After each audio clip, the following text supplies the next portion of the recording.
Welcome to Chillin' 101. We hope this video helps. You begin by locking your script and recording chain. Read one time aloud to set pace, then arm your mic and set input levels so peaks sit around -6 dB. Once done, enable a pop filter and sit 6-12 inches from the mic. This reduces plosives and keeps consistent volume. Make a quick test take and listen back for room echo. If it's clean, hit record and speak naturally, keeping sentences short and breathing at phrase breaks so edits are easier later. Now you record polished takes and move to synchronization. Record 2 to 4 versions focusing on clarity and emotional tone. Note timestamps of the best lines. After that, import your video into the editor and add the voice track on a dedicated audio lane. Use visual waveform peaks to align keywords with on-screen actions.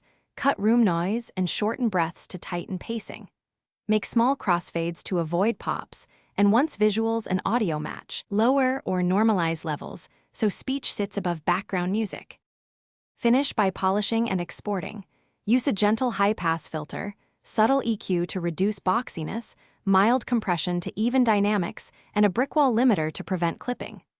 Once done, solo the track and listen on headphones and speakers to confirm intelligibility, then export with appropriate codec and sample rate for YouTube.